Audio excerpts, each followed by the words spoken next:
오늘은 부활절 두 번째 주일입니다. 기도하심으로 주일날 1부 예배 드리겠습니다.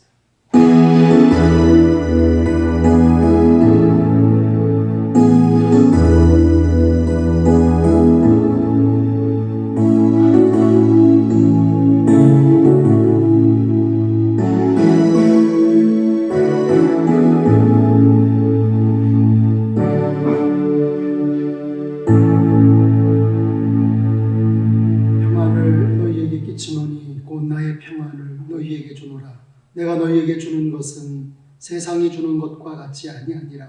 너희는 마음에 근심하지도 말고 두려워하지도 말라. 아멘.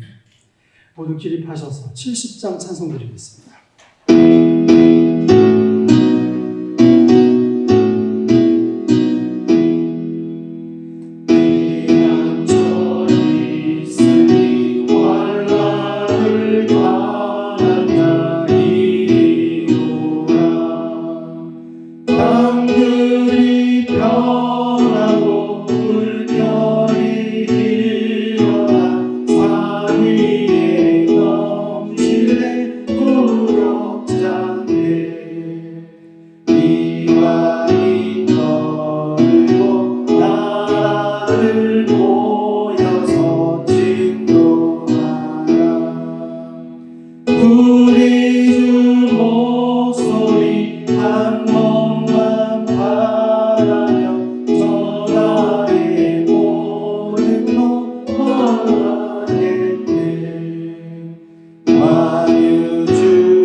교동문 134번을 함께 교독하겠습니다.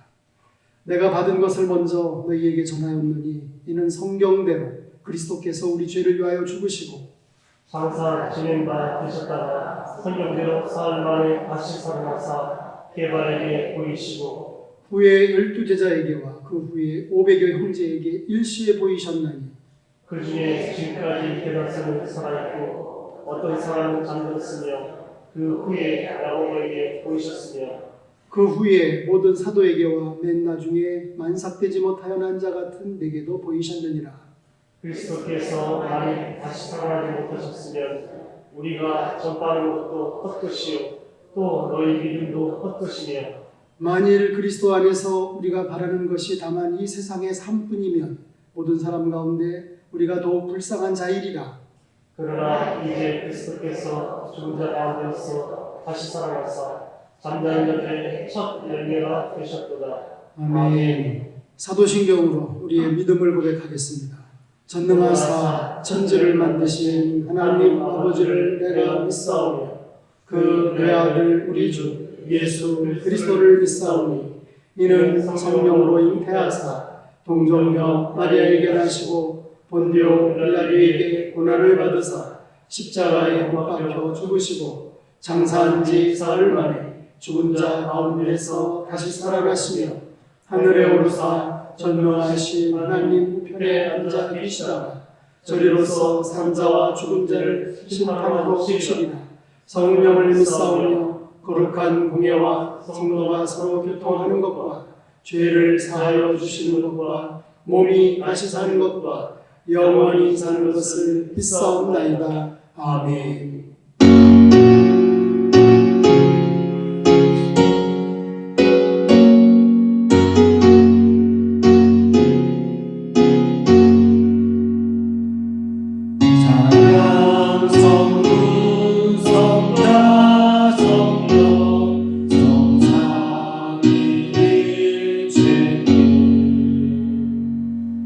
영원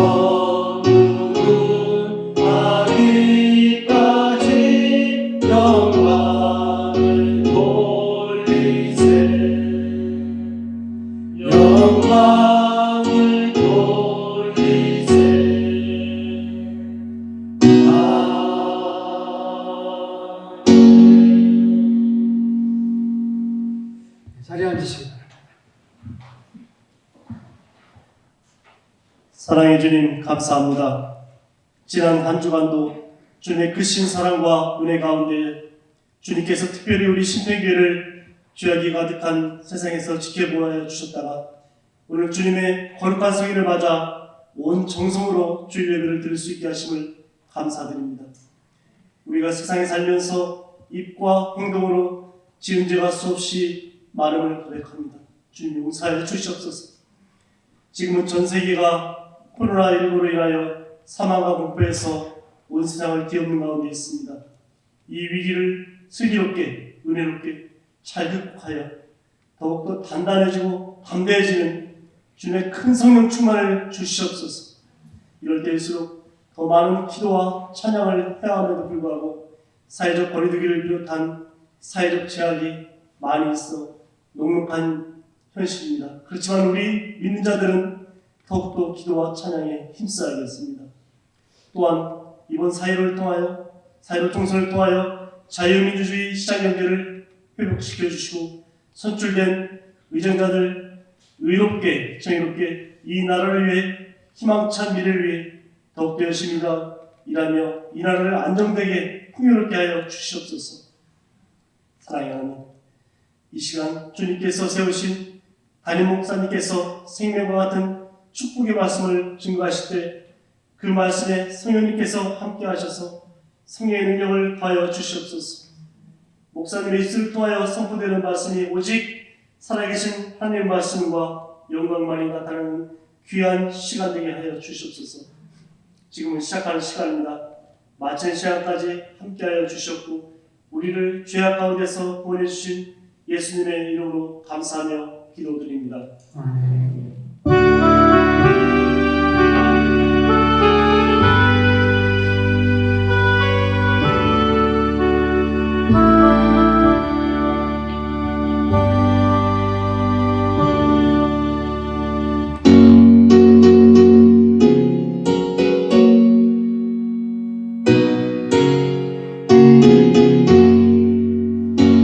어린 요새 을 마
하나님의 말씀 요한복음 20장 19절에서 23절 말씀입니다. 이날 곧 안식 후 첫날 저녁 때에 제자들이 유대인들을 두려워하여 모인 곳의 문들을 닫았더니 예수께서 오사 가운데 서서 이르시되 너희에게 평강이 있을지어다. 이 말씀만 하시고 손과 옆구리를 보이시니 제자들이 주를 보고 기뻐하더라. 예수께서 또 이르시되 너희에게 평강이 있을지어다. 아버지께서 나를 보내신 것 같이 나도 너희를 보내노라. 이 말씀을 하시고 그들을 향하사 숨을 내쉬며 이르시되 성령을 받으라. 너희가 누구의 죄든지 사하면 사하여 질 것이요 누구의 죄든지 그대로 두면 그대로 있으리라 하시니라. 아멘. 앞에 뒤에 누가 오셨나 보시고 인사 나누겠습니다.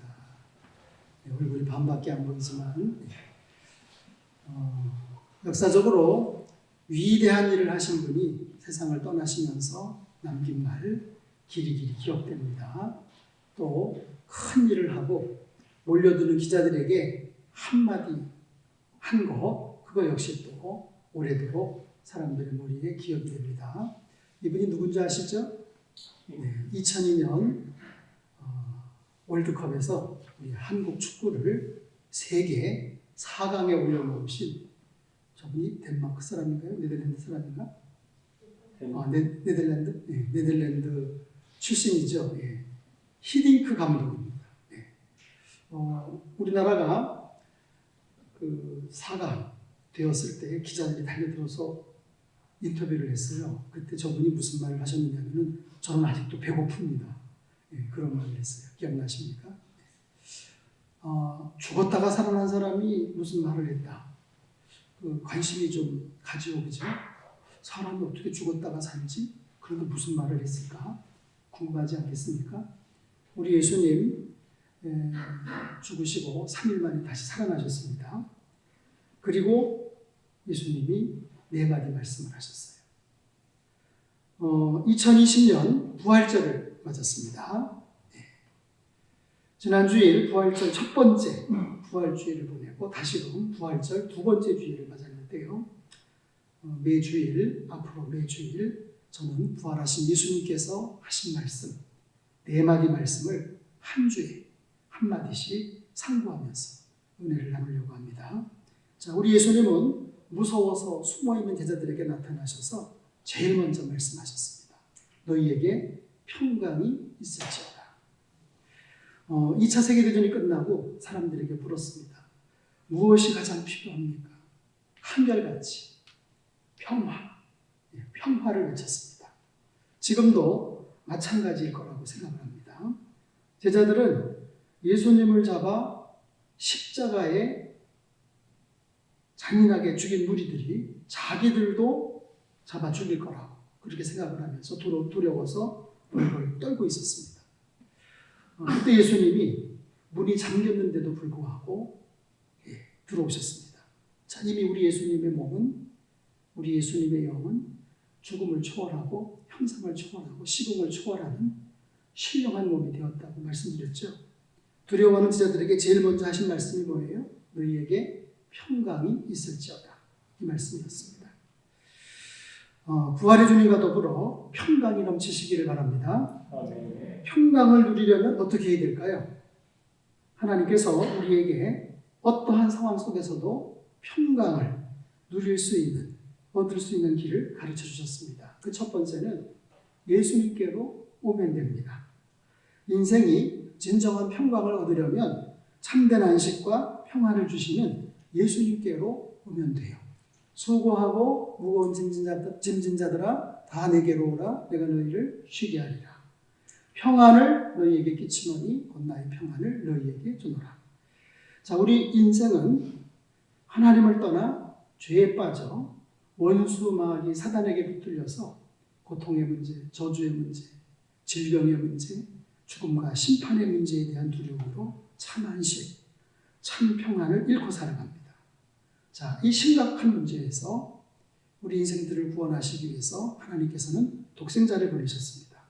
그리고 십자가 지게 하셨고 3일 만에 부활하게 하셨습니다. 그리고 죄인된 인생들을 향하여 사랑으로 이 참된 쉼의 자리로 우리를 초청하고 계시는 겁니다. 그러므로 죄인된 인생이 할 일은 목마른 사슴이 시냇물을 찾아 그 목을 축이고 쉼을 얻듯이 우리의 안식과 평안을 위해 십자가 지시고 부활하신 예수님 앞으로 나오는 겁니다. 우리가 마음의 문을 활짝 열고 예수님을 주님으로 그리스도로 살아계신 하나님의 아들로 영접하면 우리 주님은 성령으로 우리 안에 들어오셔서 우리에게 참된 안식과 평안을 주십니다. 아멘입니까? 자, 이분은 탤런트가 아니라 퇴계 이항이라고 쳐주세요. 네. 조선 명종 선조 시대에 문신이면서 학자이셨잖아요. 네. 이분이 건강비법이라고 하는 책을 저술하셨습니다. 네. 이 책에 활인신방에는 만병통치약, 중화탕의 비법이 소개되고 있습니다. 중화탕은 한 30여 가지의 약재로 구성되어 있고요. 이 약은 난치병, 심지어 불치병도 고칠 수 있다고 합니다. 그리고 이 중화탕은 원기를 돕고 사기를 물리쳐서 건강하고 오래오래 살 수 있게 한다는 거예요. 그런데 이 중화탕은 약방에서 돈을 주고 약재를 사서 제조하는 것이 아니라 이 중화탕에 들어가는 약재는 욕심을 적게 내라. 시기하고 질투하지 마라. 썩내지 마라. 사악한 생각하지 마라. 자기 본분을 지켜라. 탐욕을 경계하라. 청렴하고 결백하라. 마음을 맑고 깨끗하게 해라. 사랑해라. 고요함을 지녀라. 이런 겁니다. 이러한 교훈 30가지로 이황 선생이 중화탕을 만들었습니다. 이 중화탕을 늘 먹고 마시면 오래오래 살고 어떤 병도 들지 않고 병이 들어도 금방 낫고 그렇게 살 수 있다고 말을 했습니다. 우리가 참된 안식과 평안을 주시는 예수님께로 와서 그분을 믿고 하나님의 자녀가 되고 주 하나님을 섬기는 가운데 죄악과 세속, 육신적인 욕심을 멀리하고 살게 되면 우리 마음은 더욱더 참된 쉼을 얻고 우리 주님이 주시는 참된 평안으로 가득 차게 될 것입니다. 우리 주님이 주시는 안식과 평안은 오늘날 만병의 원인이 되는 스트레스도 이기게 하고 결국 우리로 하여금 건강하게 함을 믿으시기 바랍니다. 그러므로 우리가 매주일 십자가와 부활로 우리 인생의 모든 문제를 해결하시고 크신 팔을 벌리시고 우리를 맞아주시기 위해서 기다리시는 예수님께로 나오기만 하면 우리 예수님이 안식과 평안으로 충만히 채워주실 것입니다. 그 다음에 두 번째, 인생이 진정한 평안을 얻으려면 마음의 갈등을 극복하며 예수님을 바라보면 됩니다. 예수님 앞으로 나와서 예수님을 바라보는 거예요. 자, 이러므로 우리에게 구름같이 둘러싼 허다한 증인들이 있으니 모든 무거운 것과 얽매이기 쉬운 죄를 벗어버리고 인내로써 우리 앞에 강한 경주를 하며 믿음의 주요 또 온전케 하시는 이인 예수 그리스도를 바라보자 그랬습니다. 그리스도 밖에 있던 사람이 주님께 나와서 참된 안식과 평안을 얻었음에도 불구하고 이 세상 살면서 크고 작은 갈등 경험하게 됩니다. 왜 그럴까요? 이유는 사람은 기본 양심이 있는데 교회에 나와서 예수님을 믿고 성령님이 마음속에 내주하시니까 신앙 양심이 플러스가 되는 거예요.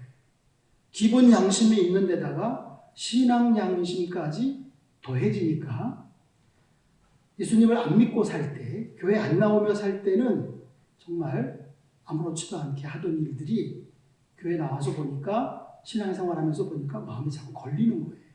그러다 보니까 어떻게 됩니까? 속에서는 갈등이 생기는 거죠. 그래서 어떤 사람은 아이씨 교회 괜히 나왔네 이렇게 생각하면서 말하는 사람도 있습니다.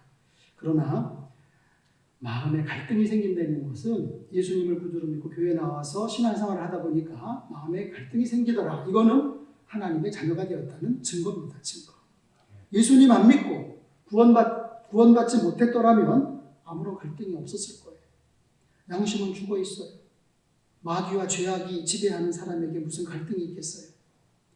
죄악의 낙을 누리다가 홀연히 멸망당하고 마는 거잖아요. 그러나 예수님 믿고 구원받고 하나님의 성령이 함께 하시고 양심이 살아나니까 우리 속에서 끊임없이 하나님의 뜻대로 살아야지, 말씀대로 살아야지, 정직하게 살아야지, 이렇게 복된 길로 가게 하는 것입니다. 이게 좋은 겁니까? 나쁜 겁니까?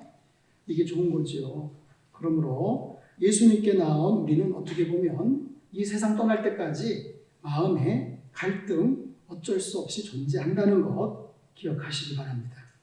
우리가 예수님을 믿는 한 우리 마음에서 선과 악의 싸움은 관 속에 들어갈 때까지 있을 것입니다. 자, 그런데 우리가 마음속에 갈등이 일어날 때 얼른 말씀, 성령, 양심을 쫓아 선택함으로 하나님의 법을 따라야지 너무 오래 이 두 마음이 계속 속에서 싸움을 하게 하면 더 큰 문제에 봉착할 수도 있습니다. 갈등은 어느 정도의 단계에 가서 어떻게 됩니까? 끝내야 됩니다. 물론 의의 법으로 죄의 법을 제압해야 되겠죠. 오늘 제가 아까 읽어드린 히브리서 11장 무거운 것과 얽매이기 쉬운 죄를 벗어버려야 됩니다. 곧 우리 마음을 무겁게 하는 것을 빨리 떨쳐버려야 됩니다. 그리고 내 삶의 습관적인 죄, 중독성 죄 빨리 청산해야 됩니다.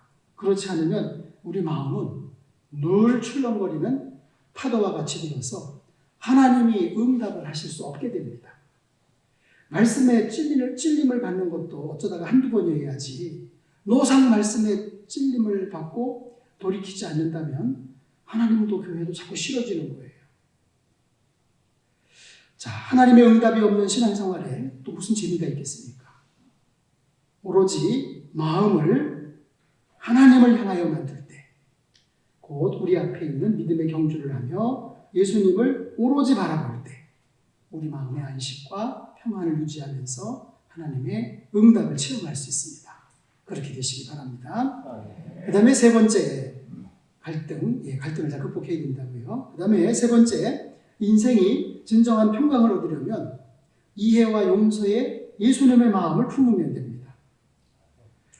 너희 안에 이 마음을 품으라 곧 그리스도 예수의 마음이니. 소심하고 마음이 강팍해서 상대방에게 늘 적대적인 감정을 가지고 있는 사람은 마음이 병든 사람. 또 언제나 자기를 변명하려고 하고 합리화하려고 하며 사는 사람의 마음도 역시 병든 겁니다. 고혈압, 우리 중에도 고혈압 만성질환 있으신 분 있을 거예요. 그 다음에 심장병.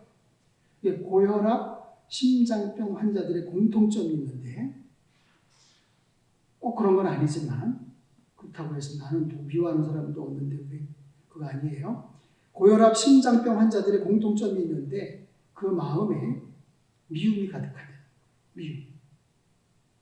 상대방을 이해하지 못하고 용서하지 못하여서 마음속에 미움이 가득하면 그 미움이 마음을 긴장시키고요.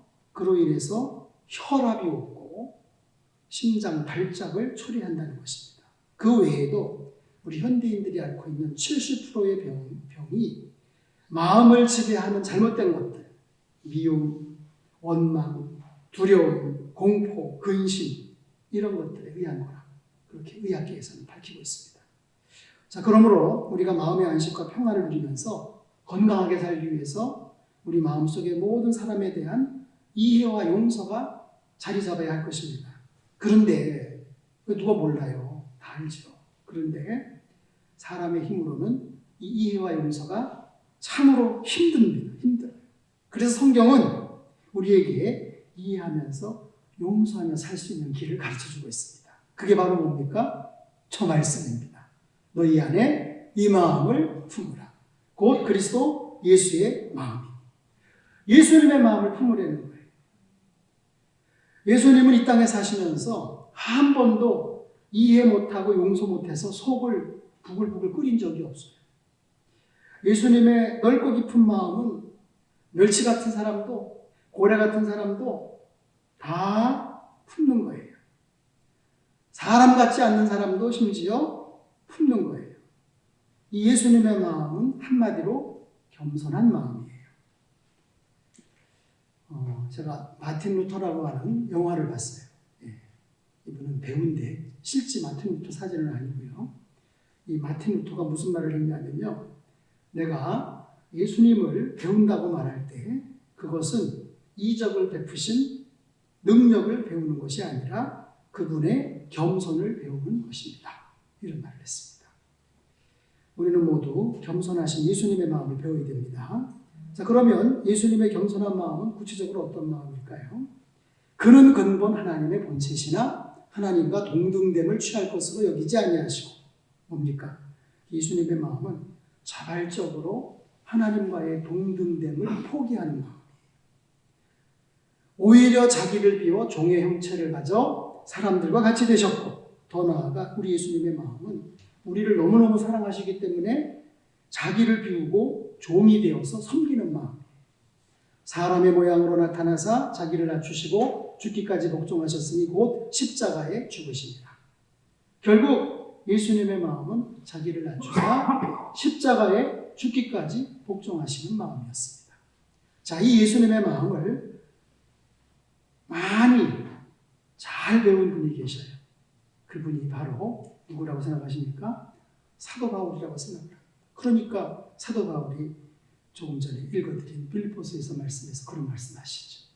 본인이 예수님의 마음을 배웠으니까 빌립보 교인들에게도 예수님의 마음을 배우라고 그러지 않았겠어요? 사도 바울의 본래 이름이 뭐죠? 사울입니다. 사울. 그 사울의 이름에 뜻이 있습니다. 위대한 자. 위대한 자.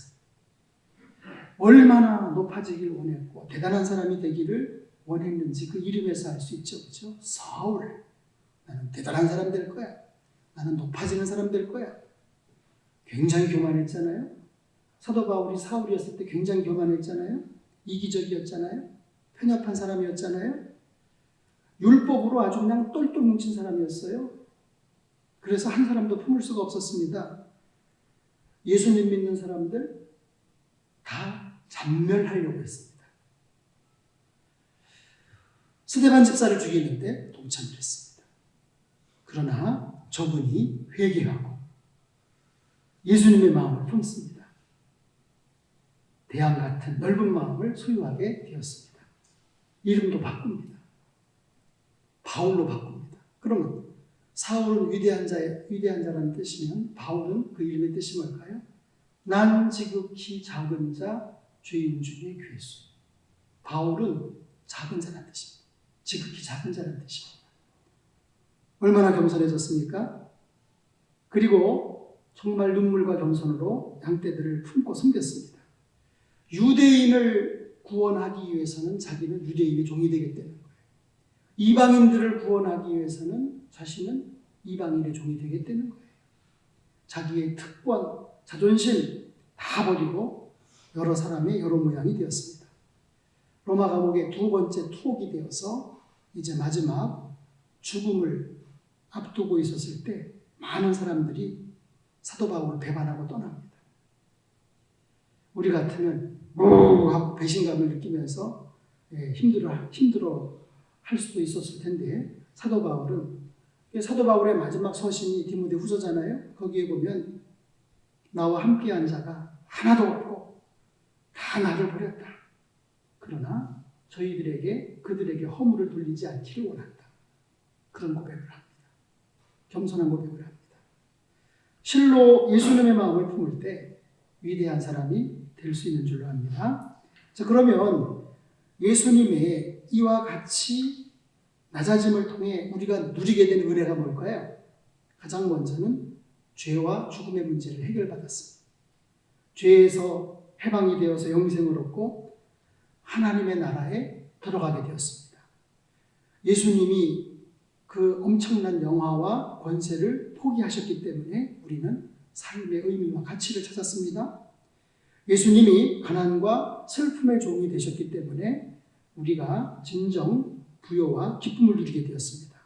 예수님이 십자가에 달려 죽기까지 낮추셨기 때문에 나는 하나님의 자녀, 우리는 하나님의 자녀로 높아졌습니다. 하나뿐인 생명을 십자가에서 내어주셨기 때문에 우리는 영원한 생명을 얻게 되었습니다. 이제 이 예수님으로 말미암아 우리는 진리의 인생을 살게 되었습니다. 전에는 허세를 부리고 과장하는 것이 자기를 높이는 일인 줄 알았습니다.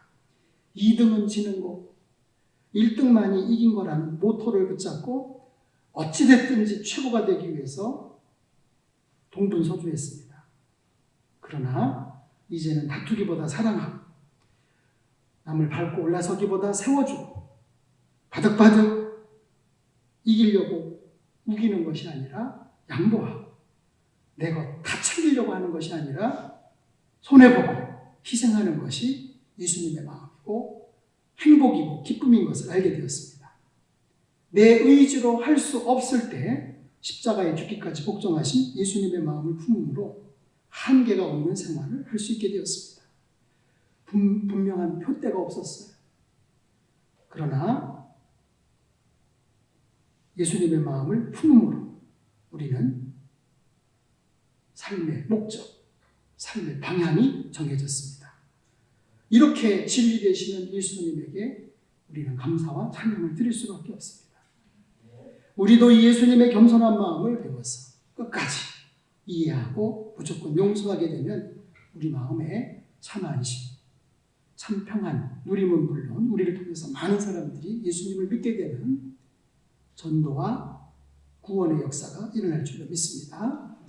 네 번째, 인생이 진정한 평강을 누리려면 어떻게 되느냐? 낙심하지 말고 절망을 희망으로 바꾸면 됩니다. 우리가 사방으로 우겨쌈을 당하여도 쌓이지 아니하며 답답한 일을 당하여도 낙심하지 아니하며 박해를 받아도 버림받지 아니하며 거꾸로 뜨림을 당하여도 망하지 아니하고 우리가 항상 예수의 죽음을 몸에 짊어지면 예수의 생명이 또한 우리 몸에 나타나게 하려 합니다. 우리 살아있는 자가 항상 예수를 위하여 죽음에 넘겨지면 예수의 생명이 또한 우리 죽을 육체에 나타나게 하려 합니다. 휴 에런스라고 하는 사람이 있었습니다. 휴 에런스라고 하는 사람은 스웨덴 사람이에요. 스웨덴에서 태어나서 18살까지 살았는데 어떻게 집이 가난한지 어느 날 부모님이 아들 이리 와 그러더니 한마디 하시는 거예요. 여비를 마련해 줄 테니까 누구에게나 기회가 주어지는 기회의 나라, 희망의 나라, 미국으로 가라. 미국으로. 18살인데 부모님이 아들을 미국으로 보내는 거예요. 여비 마련해서 보내는 거예요. 그래서 이제 18살에 혈혈단신으로 미국을 향해 가는 겁니다. 또 뭐 미국 땅에 간들 아는 사람 없어요. 어디다 발을 붙일 것이며 어디에다가 등을 붙이고 살겠습니까? 그런데 하나님 한 분 믿고 가는 거예요. 부모님 말씀 순종해서 부모님이 챙겨주시는 여비 들고 18살 소년이 미국으로 가는 거예요. 몇 달 동안 온갖 고생을 하면서 이제 미국으로 가는데 그때가 서부 개척 시대입니다. 그러니까 오래된 얘기죠, 그렇죠? 네. 태평양 연안 서부 쪽으로 갑니다. 기차를 타고 가는 거예요. 저 기차를 타고 가는 거예요. 네. 저 기차를 타고 가다가 몬타나주 콜럼버스 시를 지날 때 차장이 검표를 합니다. 검표. 돈을 아끼려고 몰래 탄 거예요. 그걸 뭐라 그러죠? 무임승차라고 그러죠. 그죠? 그게 차장에게 들켰습니다. 제발 봐달라고 사정을 해도 얼마나 차장이 냉정한지 달리는 기차에서 그냥 밀어버리고 그냥 기차에서 떨어져가지고 떼굴떼굴 한 바퀴 굴렀어요. 근데 거기가 어디였느냐 하면은 몬타나주에는 뭐가 있어요? 옐로스톤 국립공원이 있습니다. 저기 보면은 저 국립공원 한가운데를 지나는 옐로스톤 강이 있습니다. 장관이죠. 멋있잖아요. 그죠? 가보고 싶죠? 네, 가보셔요. 네. 근데 이 에런스라고 하는 소녀는 이제 사람들과 함께 이제 저 강 주위로 가는 거예요. 저길 왜 가느냐? 빠져 죽고 싶어서. 빠져 죽으려고 이제 저길 가는 거예요. 그 강가에 멍하니 앉아가지고 고향을 생각해보고 또 앞날을 생각해보기도 하고 뭐 이 일 저 일을 이제 생각을 해보는 거예요. 그러다가 하나님 앞에 기도도 하는 거예요. 그래도 이제 가난했지만 부모님과 함께 교회도 다녔으니까. 네. 그때 머릿속에 번뜩 떠오르는 생각이 있어요. 내가 예수님을 믿는데 여기까지 와서 저 강물에 빠져 죽을 수는 없지. 내가 저 강물에 빠져 죽으려고 여기까지 왔나? 하나님께서 나를 이렇게 가난 속에 집어넣고 이곳으로 오도록 이끌어 주셨는데 여기서 인생을 끝내라고 여기까지 인도해 주시진 않았을 거다. 그러면서 요셉을 생각하는 거예요. 창세기 요셉이 나오잖아요. 요셉도 죽기보다 가기 싫은 애굽으로, 이집트로 인신매매가 되어서 노예로 팔려갔지만 종살이, 옥살이 절망하지 않고 끝까지 낙심하지 않고 성실하게 살았더니 하나님께서 형통케 해주시지 않았나. 나도 이제 내가 여기서 빠져 죽을 결심까지 했으니 죽기 아니면 살기로 열심히 살아보리라 이렇게 다짐을 한 거예요. 그 여러분 이렇게 생각이 중요해요. 그죠? 예. 어렵고 힘든 상황에 처해서도 어떤 생각을 하느냐에 따라서 방향이 이렇게 달라지는 거예요. 그동안 신앙생활 하면서 말씀을 들었던 효과죠. 능력이죠. 처음에는 얻어먹기도 하고 또 빌어서 먹기도 하고 얻어먹나 빌어먹나 그게 그건가? 예. 어쨌든 하루하루를 살았습니다. 열심히 일하면서 돈을 벌었고 시간이 있으면 공부도 했습니다. 30년의 세월이 지났어요. 30년의 세월이 지났습니다. 그러니까 50이 된 거죠. 50쯤 되어서는 이 사람이 몬타나주의 주지사가 됩니다. 주지사. 예. 그것도 역대 주지사 가운데 가장 뛰어난 명주지사가 된 것입니다. 에런스 주지사가 성경의 요셉을 생각했다고 했습니다. 여러분 요셉을 너무너무 잘 알잖아요. 요셉이 형통한 자가 된 이유, 낙심할 수밖에 없는 가운데서도 절망에 사로잡히지 않고 희망을 가졌기 때문이에요. 그 근거는 뭡니까? 가나안에 있을 때 아버지 야곱으로부터 들었던 말씀. 그 말씀이 요셉으로 하여금 절망에 사로잡히지 않고 희망을 가지게 했습니다. 에런스 주지사가 낙심하는 가운데 성경의 요셉을 생각했습니다. 그럼 어떻게 성경의 요셉을 생각했습니까? 고향에 있을 때 교회 가서 예배드리면서 말씀을 들었어요. 그러므로 절망에 사로잡히지 않고 희망을 가졌습니다. 자, 우리가 이 땅에 살면서 명심할 게 있어요. 하나님은 희망을 가질 때 은혜를 베푸셔요. 아시겠습니까? 하나님은 희망을 가질 때 은혜를 베푸시지 절망하고 낙심하면서 축 처져 있는 사람에게는 어찌 해볼 수가 없는 거예요.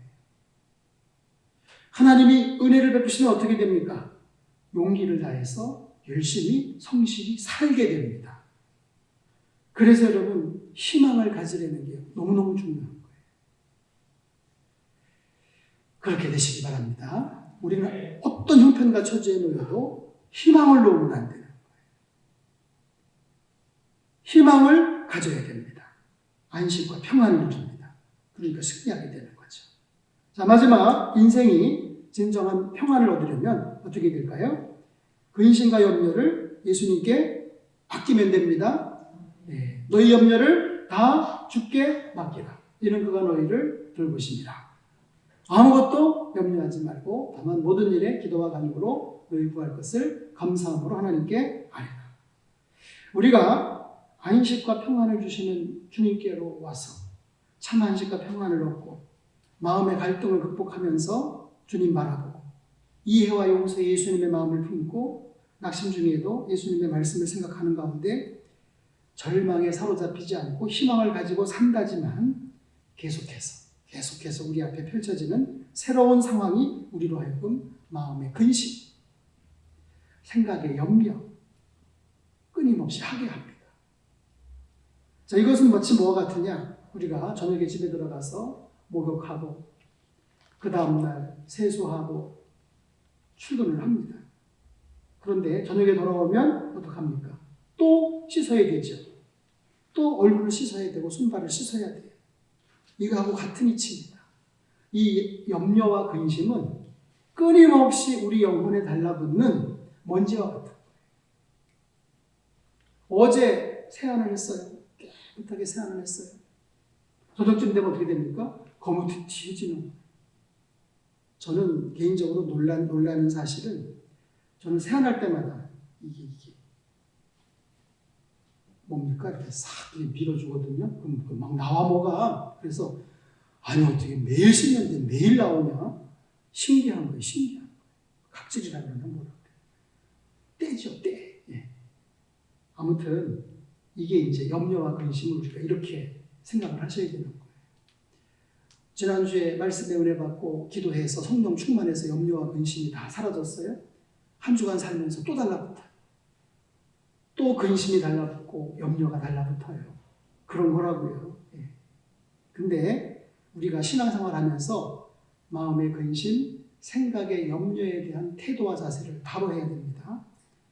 염려와 근심이 우리에게 조금이라도 도움이 된다면 염려할 가치가 있고 근심에 사로잡힐 가치가 있는데 염려와 근심은 술, 담배처럼 백해무익합니다. 백해무익해요. 머리에 불이 났네, 그죠? 예. 염려하면 저렇게 된다고요. 영혼이 저렇게 된다고요. 우리가 염려와 근심을 처리하지 않고 계속 살아간다면 저렇게 영혼과 육체를 다 파괴해버리는 거예요. 그러니까 우리 영혼이 잘 되고 범사가 잘 되고 강건하게 되려면 이 염려와 근심을 빨리 제거해야 됩니다. 빨리 떨쳐버려야 됩니다. 어떻게 염려와 근심을 빨리 떨쳐버릴 수 있을까요? 그 방법을 알려드릴게요. 뭡니까? 맡기는 거예요. 맡기는 거예요. 아까 말씀 봤잖아요. 예. 너의 염려를 다 주께 맡기라. 예. 맡기는 거예요. 염려와 근심을 주님께 맡기는 거예요. 또 하나님의 말씀이 얼마나 자상한지 어떻게 맡길 줄을 잘 모르니까 어떻게 맡겨요? 기도와 간구로 맡기는 거예요. 여기까지 가르쳐줬는데도 모른다 그러면 할 수 없어요. 맡기라 그랬어요. 어떻게 맡겨요? 기도와 간구로 맡겨요. 그런데도 또 어떻게 기도와 간구를 하느냐고 하면 곤란해요. 자, 어떤 젊은 부부가 배를 타고 강을 건넜습니다. 근데 예상치 못했던 폭풍우가 몰아쳤어요. 배가 막 흔들립니다. 배가 막 흔들려요. 부인이 놀래가지고 막 얼굴이 하얘졌어요. 근데 남편은 너무 태연자약한 거예요. 태연자약이 무슨 뜻인지 밑에 써놨으니까 의자에 앉아가지고 책을 읽고 있어요. 그래서 부인이 여보 지금 배가 이렇게 막 바람이 뭉치고 있는데 이 세상에 책이 눈에 들어와요? 그리고 당신은 어떻게 두려워하는 기색이 전혀 없어요? 어떻게 그럴 수가 있어요? 혹시 당신 너무 무서워서 머리가 잘못된 거예요? 그때 남편이 가방에서 칼을 하나 꺼내요. 칼을 하나 꺼내더니 여보 안 무서워? 그러니까 왜 무서워요? 내가 지금 칼을 들고 있잖아.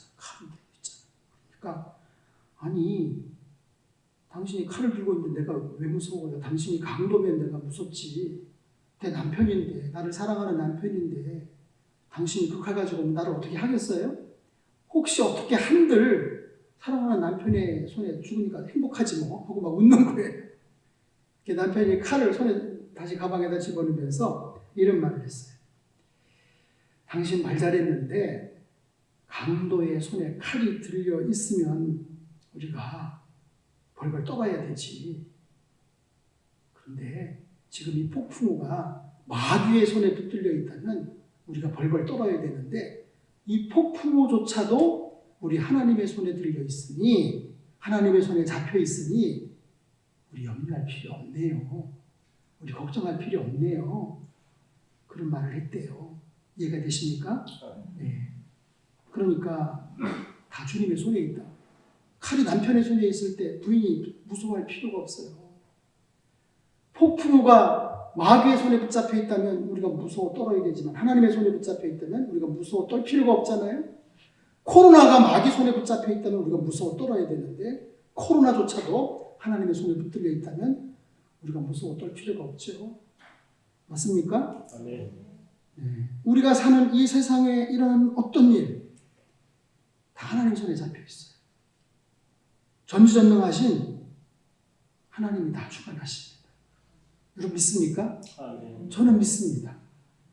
하늘 보좌 계신 주님이 세상 주관하시는 걸 믿어요. 그러니까 걱정할 필요 없죠. 다시 말씀드려요. 흉기가 칼이 강도 손에 붙들려 있으면 무서워 떨어야 됩니다. 도망쳐야 됩니다. 그런데 남편의 손에 칼이 들려 있어요. 걱정할 거 없잖아요. 그 칼 가지고 아내를 해칠 게 아니라 오히려 그 칼 가지고 맛있는 걸 깎아주든지, 예? 뭐 멋있는 걸 만들어주든지 그럴 거 아니겠어요? 그렇게 믿습니다. 아멘.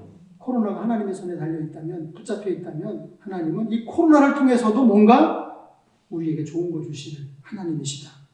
그렇게 믿으시기 바랍니다. 아멘. 프랑스의 철학 교수이면서 수필가인 피에르 쌍소라고 하는 분이 느리게 산다는 것의 의미라는 그런 책을 썼는데 저 책의 내용은 뭐냐면은 현대인들이 너무 바빠가지고 꿈을 꿀 수 있는 시간조차 없대. 뭔가 막 쫓긴대요. 그래서 마음에 평화가 없대요.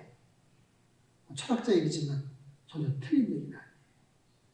사람이 너무 바쁘게 살면 꿈꿀 시간도 없고 너무 생활에 쫓기면 마음에 평화가 없어요.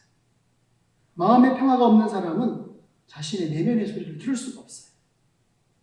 다른 사람의 말에 귀를 기울일 수 있는 여유도 없어요.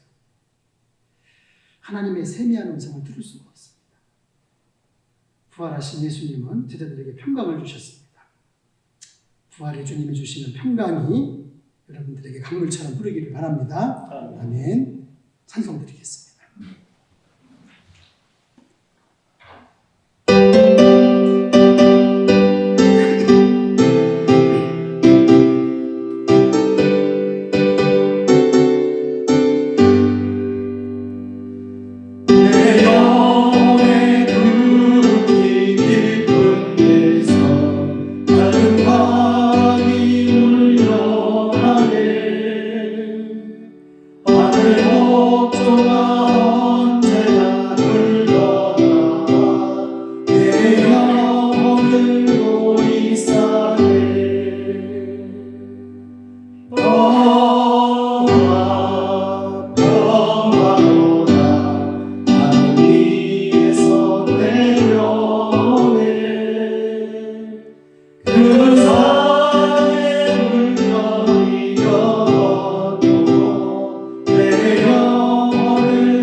그동안에 예수님 저희들이 인도해 주시고 오늘 부활절 두 번째 주일 맞아 이렇게 주의 전에 올라 경배하게 하시니 감사드립니다. 아멘. 이 시간 사랑하는 자녀들이 말씀을 듣고 머리를 숙였습니다. 저들 위해 복을 주셔서 이 시간 씻어주시고 태워주시고 정결케 하여 주옵소서. 아멘. 맑은 영혼 되게 하시고 깨끗한 심령이 되어서 우리 주님을 배웠고 천사를 만나 응답 치유 회복을 경험하게 도와주시옵소서. 아멘. 항상 지켜주시고 은혜 베풀어 주시고 평강으로 함께 하시되 연약한 심령 굳게 세워주시고 무둔한 마음 지혜롭게 하셔서 주의 뜻을 잘 받들어 참되게 살아갈 수 있도록 도와주시옵소서. 아멘. 주님의 몸인 교회가 부활절을 맞았습니다. 부활하신 주님을 만난 엠마오로 가던 두 제자, 마음이 변화되고 언어가 변화되고 삶의 방향이 변화되었습니다. 부활의 증인으로 제자로 더욱 살아갈 수가 있게 되었습니다. 우리도 이 부활절에 주님을 만나게 하시고 주님을 만나게 더 깊이 만나서 그 제자들처럼 마음과 언어와 삶의 방향이 끊임없이 변화되어 주님 원하시는 모습 되게 하시고 주님 원하시는 분량에 이르러 나그네 인생 사는 동안에는 하나님의 뜻을 따라 하나님의 나라를 위해서 살게 하시고 이 세상을 떠날 때는 저 천국에 넉넉히 들어감을 얻을 수 있는 저희들 되게 도와주시옵소서. 아멘. 부활하신 예수님 제자들에게 평강을 주셨습니다. 우리도 우리 주님이 주시는 평강을 소유하고 이 땅을 살아갈 수 있도록 도와주옵소서. 예수님께로 와서 예수님 바라보고 예수님 마음 품고 낙심하지 말고 절망을 희망으로 바꾸고 염려와 근심을 예수님께 맡김으로 부활의 주님이 주시는 평강이 강물처럼 넘치게 하여 주옵소서.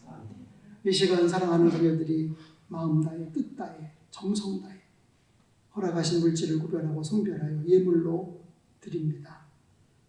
계명에 순종하여 10의 1을 드립니다. 각종 감사한 마음을 담아 감사헌금을 드립니다. 특별한 기도 제목을 담아 1,000번째 헌금을 드립니다. 복음이 땅끝까지 증거되기를 소원하며 선교 헌금을 드립니다. 또 주님의 몸인 교회가 목적하는 바를 위하여 목적 헌금을 드립니다. 제목 붙여 드려지는 예물들마다 기쁘게 받아주시고 후이되어 누르고 넘치도록 안겨주시되 저들의 가정과 산업과 직장과 일터에 복의 복을 더하시고 지경을 넓히시고 주의 손으로 붙잡아 주시고 환난 벗어나 근심이 없게 하여 주옵소서. 위하여 기도하는 자녀손들에게 평안과 승리를 허락하여 주시고 영육간의 향상을 허락하여 주시고 기도 응답을 허락하여 주시고 모든 문제가 해결되는 은혜를 허락하여 주옵소서. 이 시간 사랑하는 자녀들의 영혼이 잘됨 같이 범사가 잘되고 강건케 하시되 마음이 아픈 분들 위로해 주시고 몸이 아픈 분들 치료하여 주옵소서. 행여나 걱정과 근심이 가득한 마음으로 이전을 올랐다면 이 시간 내려갈 때는 모든 것을 다 주께 맡기고 최상으로 홀가분한 심령으로 돌아갈 수 있도록 도와주옵소서. 허락하신 새로운 한 주간 발걸음에 굳센 힘 주시고 어디를 가든 누구를 만나든 승리하는 복된 자녀들 되게 도와주옵소서. 예수님 이름으로 기도드렸습니다. 아멘.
지금은 십자가로 고통, 저주, 질병, 죽음, 심판의 원인인 하나님 떠난 죄의 문제를 해결해 주시고 부활로 흑암 권세, 공중 권세, 사망 권세 틀어지고 인생을 일생 동안 자기의 종노릇하게 하는 그 흉악한 사탄마귀 권세 이겨주신 유일한 원자 예수 그리스도의 은혜와 인간의 근본 창조주이시며 죄인의 독생자 보내주신 하나님 아버지의 그 크신 사랑하심과 믿는 자들의 마음속에 찾아오셔서 구원 주시고 영원한 생명 주시고 이 땅에 사는 동안 보혜사로 협조자로 보증자로 능력자로 역사하시고 죄에 대해서 의에 대해서 심판에 대해서 깨닫게 하시고 특별 계시로 강력한 마음의 소원으로 환경으로 절대적인 하나님의 뜻으로 우리를 진리 안에 세우시되 끝까지 생명길로 이끄시는 성령의 충만한 임재와 역사하심이 부활절 두 번째 주일 맞아 이른 아침 주의 전에 올라 경배하고 돌아가는 우리 신평교회 모든 성도들 위해 함께하여 주시기를 특별히 부활의 주님이 주시는 평강이 강물처럼 넘치게 하시기를 간절히 축원하옵나이다. 아멘. 아멘.